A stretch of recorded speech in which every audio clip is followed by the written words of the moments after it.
स्वागत है आपका राजस्थान समाचार में। मैं हूं आपके साथ जो है। बढ़ते हैं राजस्थान की खबरों की ओर। राजस्थान की राजधानी जयपुर में आज से 3 दिवसीय rising Rajasthan global investment summit की शुरुआत हो गई है।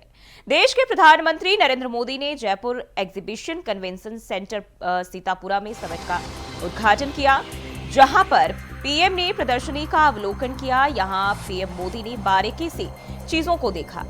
पीएम के साथ राजस्थान के CM Bhajanlal Sharma, deputy CM Daya Kumari और डॉक्टर प्रेमचंद बैरवा मौजूद रहे। इसके अलावा कैबिनेट मंत्री राज्यवर्धन सिंह राठौर भी साथ नजर आए। जयपुर में अब 3 दिन तक उद्योगपतियों का जमावड़ा बना रहेगा। वहीं अडानी समूह राजस्थान में अलग अलग क्षेत्रों में 7 लाख से ज्यादा करोड़ रुपए का निवेश करने जा रही है। और Adani ports and special economic zone limited के प्रबंधक निदेशक करण अडानी ने राइजिंग राजस्थान शिखर सम्मेलन में यह ऐलान किया है। उन्होंने कहा कि कुल निवेश का 50% अगले 5 सालों के भीतर निवेश किया जाएगा।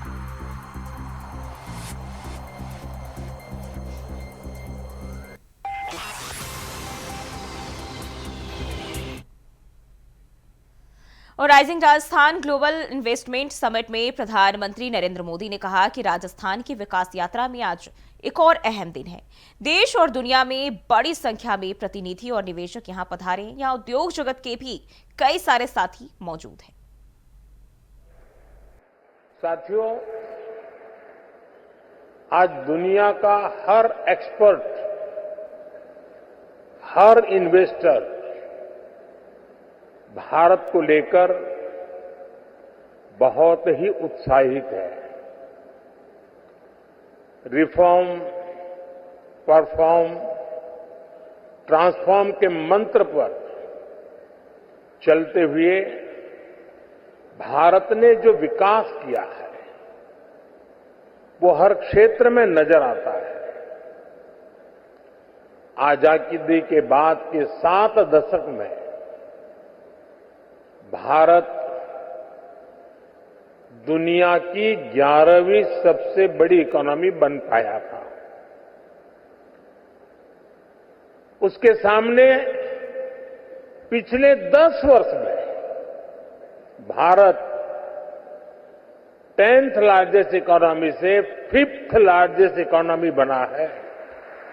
बीते 10 वर्षों में भारत ने अपनी इकोनॉमी की साइज करीब करीब डबल किया है। बीते 10 वर्षों में भारत का एक्सपोर्ट भी करीब करीब डबल हो गया है। 2014 से पहले के दशक की तुलना में बीते दशक में एफडीआई भी 2 गुना से अधिक हुआ है। राजस्थान की विकास यात्रा में आज एक और अहम दिन है। देश और दुनिया से बड़ी संख्या में डेलीगेट्स, इन्वेस्टर्स यहां पिंक सिटी में पधारे हैं। यहां उद्योग जगत के भी अनेक साथी मौजूद हैं। राइजिंग राजस्थान समिट में आप सभी का अभिनंदन है। मैं राजस्थान की बीजेपी सरकार को इस शानदार आयोजन के लिए बधाई दूंगा। और मुख्यमंत्री ने अपने संबोधन में कहा कि राज्य में 9 ग्रीनफील्ड एक्सप्रेसवे बनेंगे। ऊर्जा क्षेत्र की उपलब्धियों को बताते हुए उन्होंने कहा कि राज्य में निवेश का अभूतपूर्व माहौल बना है। 35 लाख करोड़ से ज्यादा के एमओयू किए जा चुके हैं। राज्य की नई विकास यात्रा में सभी अपना साथ दें। इसके पहले प्रधानमंत्री ने रिमोट बटन दबाकर समिट का शुभारंभ किया। हर कोने में पेयजल की सुलभ उपलब्धता के साथ ही खेती और उद्योगों को भी पर्याप्त जल हो सकेगा। प्रदेश में हमारी सरकार के प्रथम वर्ष में ही हमने समिट का आयोजन इसलिए किया है ताकि प्राप्त निवेश प्रस्तावों को धरातल पर उतारने के लिए सभी आवश्यक कदम ठीक ढंग से और समय पर उठाए जा सके। माननीय प्रधानमंत्री जी की प्रेरणा और उनका मार्गदर्शन से ही राज्य में पहली बार ग्लोबल इन्वेस्टमेंट समिट का आयोजन हो रहा है, जिसमें 32 देशों द्वारा भाग लिया जा रहा है। हमने राज्य में विभिन्न क्षेत्रों में निवेशकों को प्रोत्साहन करने के लिए न केवल 10 नई महत्वपूर्ण नीतियां लागू की हैं, बल्कि ईज ऑफ डूइंग बिजनेस के क्षेत्र में भी ठोस कदम उठाए हैं। देश का सबसे बड़ा प्रदेश है ही, इसके साथ ही यहां निवेश और विकास की असीमित संभावनाएं भी हैं। विशेषकर यहां का मिनरल खनिज के क्षेत्र में, पेट्रोलियम के क्षेत्र में, ऑटोमोबाइल के क्षेत्र में, टेक्सटाइल के क्षेत्र में, कृषि के क्षेत्र में, पर्यटन के क्षेत्र में और शिक्षा और चिकित्सा के क्षेत्र में राजस्थान में निवेश कर अच्छा लाभ अर्जित किया जा सकता है। माननीय प्रधानमंत्री जी के विकसित भारत के सपने को साकार करने के लिए हम 5 वर्षों में राज्य की अर्थव्यवस्था को दोगुना करने का लक्ष्य लेकर सभी आवश्यक कदम उठा रहे हैं। यह समिट इस क्रम में एक महत्वपूर्ण कदम है। हमें आशा नहीं बल्कि पूर्ण विश्वास है कि यह समिट विकसित भारत और विकसित राजस्थान के सपनों को साकार करने में मील का पत्थर साबित होगा। और जयपुर में राइजिंग राजस्थान वैश्विक निवेश शिखर सम्मेलन का आगाज हो चुका है और यह सम्मेलन 3 दिनों तक चलेगा, जिसमें देश विदेश के उद्योगपति सम्मेलन में शामिल हो रहे हैं। वहीं जयपुर में आयोजित राइजिंग राजस्थान समिट के आयोजन को लेकर किसने क्या कहा, ये आपको सुनाते हैं। तल पर उतरे उसके लिए अधिकारियों को जिम्मेदारी दी गई है और उसके पीछे मीटिंग की जाएगी, उनका लक्ष्य निर्धारित करके और निरंतर उस लक्ष्य को पाने के लिए अधिकारी और मंत्रीगण प्रयास करेंगे ताकि ये लक्ष्य धरातल पर उतरे। एमओयू होगा। इस बार का जो लक्ष्य है वो निश्चित रूप से पिछली बार से दुगने से भी ज्यादा एमओयू हो रहे हैं और ये धरातल पर उतरे, इसके लिए सरकार पूरी तरह से प्रयासरत है। उन्होंने इस बात को हमारे लिए गौरव की बात है और वैसे भी राजस्थान हॉस्पिटलिटी के बारे में और बाकी हमारे समस्या और आज प्रधानमंत्री के मुखारबिन से जो पहचान मिली है वह पहचान खुशी हुई। यहाँ पर उपस्थित होकर सारे लोग जो है देश भर के आज अपने राजस्थान की तरफ जो है वो रुख कर रहे हैं और बड़े जोश और उत्साह के साथ में जो है वो इन्वेस्टमेंट की बातें हो रही है, रोजगार की बातें हो रही है और इतने बड़े इंडस्ट्रियलिस्ट को, सारे लोगों को एक छत के नीचे एकत्रित देख के और वो भी खास तौर के अंदर पहले साल के अंदर राजस्थान ने इसको जो है वो हासिल किया है, तो उम्मीद यही होगी कि आने वाले वर्षों के अंदर हम इसको जो है वो पूरी तरीके से एक वटवृक्ष। राजस्थान के लिए विषय जो है ये राजनीति से ऊपर उठ करके है। हम राजस्थान के सर्वांगीण विकास के लिए, राजस्थान के औद्योगिक विकास के लिए, राजस्थान के भविष्य के लिए और विकसित होते हुए भारत का ग्रोथ इंजन राजस्थान बन सके, इसके लिए राइजिंग राजस्थान समिट यहाँ आयोजित कर रहे हैं। और मुझे लगता है कि आज का यह आयोजन या इन 3 दिन का यह आयोजन राजनीतिक विषयों से ऊपर उठ करके उसके लिए किसी और दिन चर्चा करें। प्रधानमंत्री जी ने जो वक्तव्य अभी दिया है उसके दृष्टिकोण से देखूं तो संभावनाएं क्षितिज से भी ज्यादा दूर मुझे नजर आती है। इतनी सारी संभावनाओं के द्वार पर खड़ा हुआ राजस्थान, जो देश का एकमात्र ऐसा प्रदेश है जिसकी जीडीपी में 12% कंट्रीब्यूशन टूरिज्म से आता है और जितनी राजस्थान में संभावनाएं हैं, राजस्थान को जब जो है हम $1 ट्रिलियन इकोनॉमी बनाने की दिशा में जब लेकर के जाते हैं आने वाले 30-40 साल में, तो उसमें सबसे बड़ा कंट्रीब्यूटर और ड्राइवर जो है वो टूरिज्म। नहीं, बिल्कुल अपार संभावनाएं हैं। हमारे माननीय प्रधानमंत्री जी पधारे राजस्थान, उन्होंने प्रशंसा भी की सरकार की और हमारा मार्गदर्शन भी किया। बहुत सारे हमको उन्होंने सुझाव भी दिए, उन्होंने बताया क्या क्या करना चाहिए, कैसे करना चाहिए। उनसे हम सभी को इंकरेजमेंट मिला, हम लोग और भी आगे अच्छा काम करेंगे। और आपने देखा कि सभी जो इन्वेस्टर्स इस समिट में आए हैं बहुत उत्साहित हैं, सब चाहते हैं राजस्थान में अब काम किया जाए। राजस्थान पूरी तरह से तैयार है। हम लोग इनकरेज करेंगे कि कैसे कोई भी अपना अगर कोई इंडस्ट्री स्थापित करना चाहे, मैन्युफैक्चरिंग यूनिट स्थापित करना चाहे, टूरिज्म यूनिट स्थापित करना चाहे, उसमें हम जो ईज ऑफ डूइंग बिजनेस है उस पर विशेष ध्यान दिया जाएगा। सिंगल विंडो क्लियरेंस पे ध्यान दिया जाएगा और ये जितने एमओयूज हुए हैं उनको इम्प्लीमेंट कर, जल्द से जल्द इम्प्लीमेंट हो ये सारे एमओयूज, उस पे भी ध्यान दिया जाएगा। तो एमओयूज हुए हैं लगभग 35 लाख करोड़ के एमओयूज हुए हैं, तो प्रयास तो यही रहेगा कि ज्यादा से ज्यादा एमओयूज धरातल पर उतरे और यहाँ जो युवा हैं, जो पहले क्या होता है कि अगर जॉब अपॉर्चुनिटीज नहीं मिलती किसी भी स्टेट में तो युवा भी इधर उधर जाते हैं और बहुत सारे क्राइम भी बढ़ता है। तो उस पे भी अब देखेंगे आप कि कंट्रोल आएगा, क्योंकि अगर जॉब अपॉर्चुनिटीज बढ़ेंगी स्टेट में, आर्थिक जो स्थिति है स्टेट की वो अच्छी हो जाएगी, तो लोग भी इन सब चीजों से दूर हो जाएंगे और अच्छे कामों में लगेंगे, सही दिशा मिल जाएगी हमारे यूथ को। उनकी सरकार जब थी तब उन्होंने कुछ नहीं किया। इन 10 सालों में हमारा देश है वो जितनी भी इकोनॉमीज हैं वर्ल्ड में उसमें 10वें स्थान पे था 2013 में। 10 साल के अंदर अंदर हम लोग 5th पोजीशन में आ गए और बहुत जल्दी 3rd लार्जेस्ट इकोनॉमी बनने जा रहे हैं। तो मुझे लगता है सबसे बड़ा उदाहरण ये है, जनता देख रही है, लोग देख रहे हैं, भारत की जनता ने देखा है, इनका कार्यकाल भी देखा है और मोदी जी का भी देखा है। और इसको देखने के बाद इनका जो रवैया रहा है, हमेशा ही संसद में इसी तरह के ये ड्रामास करते हैं, इन पे कोई विश्वास नहीं करता। सब लोग इनकी, तो मैं मानती हूँ कि सब हंसते हैं ऐसी चीजों पर। राजस्थान ग्लोबल इन्वेस्टमेंट समिट 2024 आयोजित कर रही है। देश के प्रधानमंत्री जी इसका शुभारंभ करने के लिए राजस्थान में पधारे हैं। हम देश के प्रधानमंत्री जी का, तमाम पधारे हुए समिट में भाग ले रहे तमाम उद्योगपतियों का बहुत बहुत हार्दिक स्वागत करते हैं। राजस्थान के अंदर उद्योगपतियों को उद्योग लगाने के लिए राज्य सरकार सुविधाएं दे।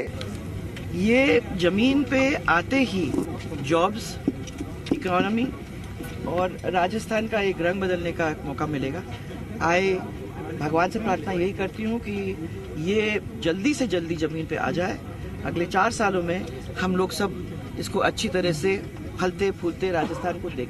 उन लोगों से पूछना चाहिए आपको जो अभी इन चीज़ों को संभाल रहे हैं मैम, परंतु मैं समझती हूँ कि एक बहुत अच्छी पहल है जो अभी हुआ है और जो अभी अपने को सुनने को मिला फ्रॉम द इंडस्ट्रियलिस्ट, उनके खुद के मुंह से। मैं समझती हूँ कि वो एक टेस्टिमनी है जिससे वो कह रहे हैं कि राजस्थान के ऊपर उनका विश्वास अपने क्या हो सकते हैं। और मैं समझती हूँ कि अभी शुरुआत है। अभी उन लोगों ने एक फाउंडेशन के ऊपर इसको चालू करने का काम किया है। आगे के उन कदमों के ऊपर अपन चलते रहेंगे तो राजस्थान एक नई ऊंचाइयां छुएगा। Thank you. Lok Sabha speaker Om Birla Bhagwan Dev Narayan जन्मस्थली मालासेरी डुंगरी का दौरा किया उन्होंने, जहां हेलीकॉप्टर के जरिए लोकसभा स्पीकर मालासेरी डुंगरी पहुंचे। हेलीपैड पर भीलवाड़ा जिला कलेक्टर नमित मेहता, पुलिस अधीक्षक धर्मेंद्र यादव, गृह राज्य मंत्री जवाहर सिंह बैठक, केंद्रीय कृषि मंत्री भागीरथ चौधरी, मालासेरी मंदिर मुख्य पुजारी हेमराज पोसवाल, विधायक जबर सिंह सांखला सहित कई जनप्रतिनिधियों ने स्वागत किया। वहीं पुलिस के जवानों ने लोकसभा अध्यक्ष ओम बिरला को गार्ड ऑफ ऑनर दिया। इसके बाद लोकसभा अध्यक्ष ओम बिरला भगवान देव नारायण मंदिर दर्शन के लिए पहुंचे, जहां उन्होंने भगवान देव नारायण के दर्शन किए और मंदिर परिसर में बनी यज्ञशाला में चल रहे यज्ञ हवन में आहुतियां भी दी। इसके बाद ओम बिरला ने सभा को संबोधित करते हुए कहा, मैं इस देवभूमि को प्रणाम करता हूं। भगवान देव नारायण के बारे में बताया कि भगवान देव नारायण ने जगत का कल्याण किया, विषम परिस्थितियों में कठिनाइयां होने के बावजूद भी विश्व का कल्याण किया। त्याग और तपोभूमि की इस धरा से हम सभी को यही प्रेरणा मिलती है।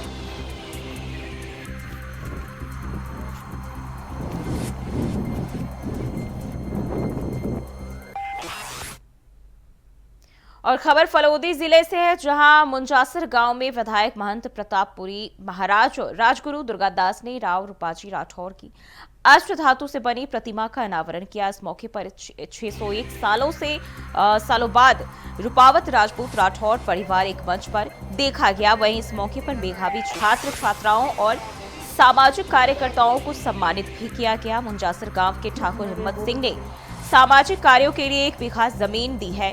कार्यक्रम में आने वाले सभी मेहमानों का फूल बरसाकर स्वागत किया गया।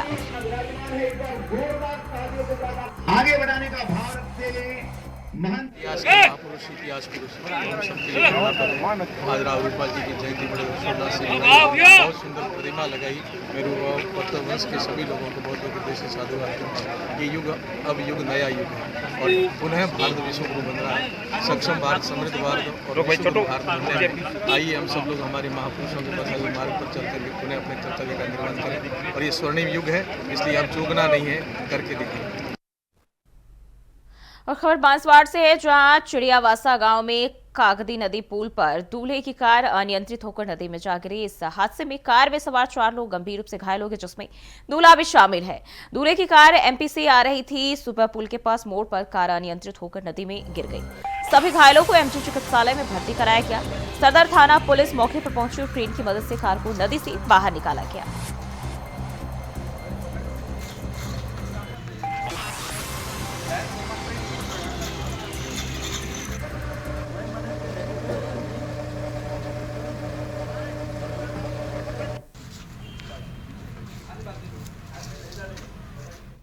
बढ़ते आगे, झालावाड़ जिले के सांगरिया सरकारी स्कूल में सांप के काटने से 12वीं कक्षा की छात्रा की मौत हो गई। वही छात्रा के परिजनों और ग्रामीणों ने पोस्टमार्टम के बाद उसके शव को स्कूल के गेट पर रखकर प्रदर्शन किया। मौके पर पहुंचे एसडीएम ने परिजनों को समझाने की कोशिश की, जिसके बाद परिजनों ने धरना खत्म कर दिया और इस दौरान एसडीएम ने स्कूल के प्रिंसिपल को निलंबित कर दिया और स्कूल स्टाफ को एपीओ कर दिया गया है। लेकिन प्रदर्शनकारियों ने सोमवार को प्रिंसिपल के निलंबन आदेश नहीं प्राप्त नहीं होने पर सुनील पिरावा कस्बे और स्कूल को बंद करने की चेतावनी दी।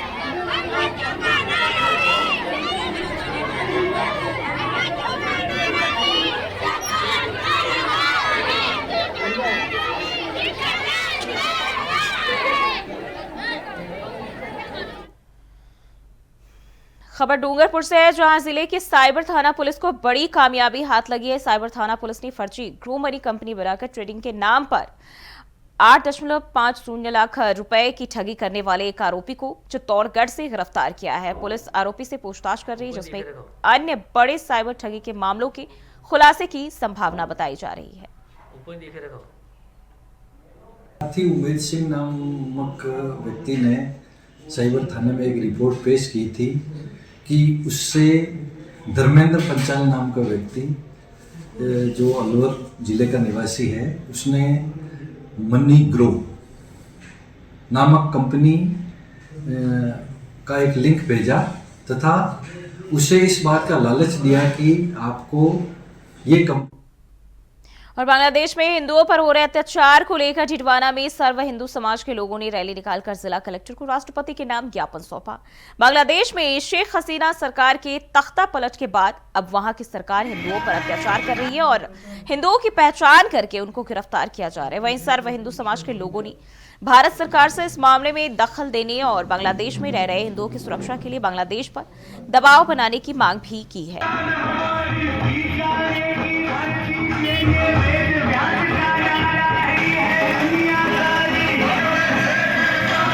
प्रकरण है या जो विषय है, ये मात्र टिटवाना का नहीं है, संपूर्ण भारत राष्ट्र का विषय है और सभी गांव-गांव शहर-शहर ज्ञापन दिए जा रहे हैं।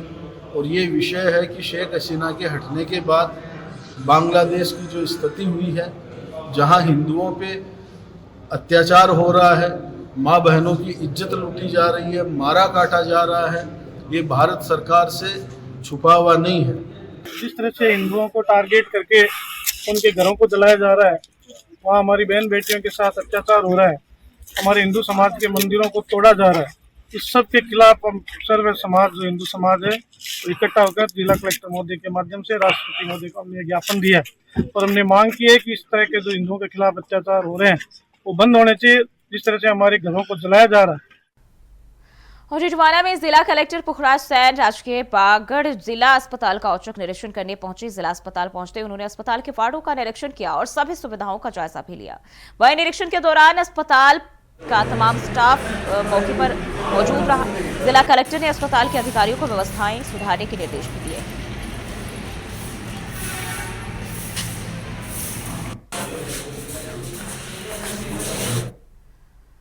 और राजस्थान के कोटा रेलवे स्टेशन से महाकुंभ और अयोध्या के लिए ट्रेन चलेगी। लोकसभा अध्यक्ष ओम बिरला ने प्रयागराज महाकुंभ के दौरान कोटा से प्रयागराज के लिए स्पेशल ट्रेन और कोटा से अयोध्या के लिए भी ट्रेन शुरू करने को कहा है।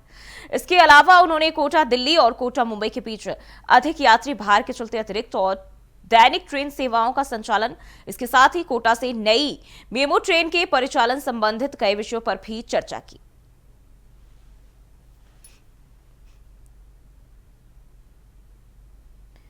तो महाकुंभ को लेकर उन्होंने जो है यहाँ बात कही है। ट्रेनें चलाने की बढ़ते आगे। राजस्थान के जोधपुर में रविवार की रात बड़ा सड़क हादसा हो गया और इस हादसे में ट्रेलर और मिनी बस की जोरदार टक्कर हो गई, जिसके चलते बस में सवार कई लोग घायल हो गए, जिन्हें जोधपुर अस्पताल रेफर कर दिया गया है। जानकारी के मुताबिक इस घटना में 2 लोगों की मौत हो गई और 20 में से 6 की हालत गंभीर बताई जा रही है।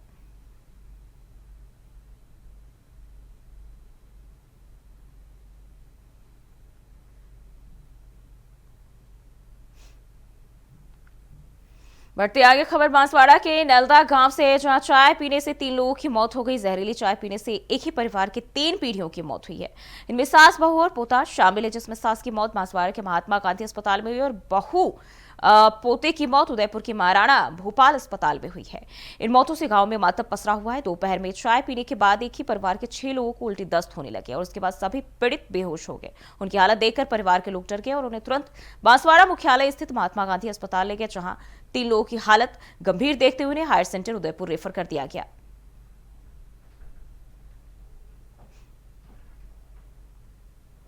और राजस्थान समाचार में फिलहाल के लिए बस इतना ही। खबरों के लिए बने रहिए इंडिया वॉइस के साथ।